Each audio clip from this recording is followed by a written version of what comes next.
നമ്മളില്ലേ നമ്മളുടെ പടച്ചവനോട് എപ്പോഴും നന്ദിയുള്ളവരാവണം. നമ്മൾ പടച്ചവന് മുന്നിൽ എത്രത്തോളം താഴ്ന്നു കൊടുക്കുന്നു, അതിനനുസരിച്ചാണ് പടച്ചവൻ നമുക്ക് കാരുണ്യം വർഷിക്കുന്നത്. ഓരോ നിസ്കാര സമയവും നമ്മൾ സൂക്ഷിച്ചുകൊണ്ട് തന്നെ കൈകാര്യം ചെയ്യേണ്ടതുണ്ട്. നമസ്കാര സമയങ്ങളിൽ പടച്ചവനെ നന്നായി ഓർക്കുന്ന സമയമാണ്.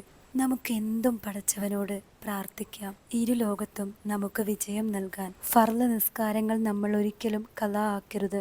മാത്രവുമല്ല, സുന്നത്തായ ളുഹയും തഹജ്ജുദുമെല്ലാം നമ്മൾ നിസ്കരിക്കാൻ ശ്രമിക്കുകയും ചെയ്യണം. അതിനുശേഷം പടച്ചവനോട് നന്നായി പ്രാർത്ഥിക്കുകയും ചെയ്യുക.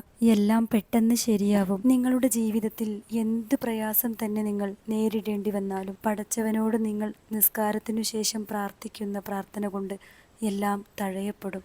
അള്ളാഹുവിന് ഭയങ്കരം ഇഷ്ടമാണ് അവൻ്റെ അടിമകൾ അവനോട് ചോദിക്കുന്നത്. അതുകൊണ്ട് തന്നെ നിസ്കാരത്തിന് ശേഷമുള്ള പ്രാർത്ഥന പടച്ചവൻ അത്ര കണ്ട് സ്വീകരിക്കുകയും ചെയ്യും. സത്യസന്ധമായാണ് നിങ്ങൾ പ്രാർത്ഥിക്കുന്നതെങ്കിൽ തീർച്ചയായും നിങ്ങൾക്ക് നല്ല ഒരു റിസൾട്ട് തന്നെ നിങ്ങളുടെ ജീവിതത്തിൽ കാണാൻ സാധിക്കും. നമ്മുടെ ഏതൊരവസ്ഥയിലും പടച്ചവൻ നമ്മെ കൈവിടില്ല എന്നുള്ള ഉറച്ച വിശ്വാസമാണ് നിങ്ങളെ എല്ലാത്തിലും വിജയിപ്പിക്കുന്നത്. ഒരു ദിവസം നിങ്ങൾ ഹസ്ബിയല്ലാ എന്ന് ചൊല്ലിക്കൊണ്ട് തുടങ്ങിയാൽ ആ ദിവസം നിങ്ങൾക്കൊരിക്കലും വെറുതെയാവില്ല. ഹസ്ബിയല്ലാ എന്നതിൻ്റെ അർത്ഥം അള്ളാഹുവിനെ ഭാരമേൽപ്പിക്കലാണ്.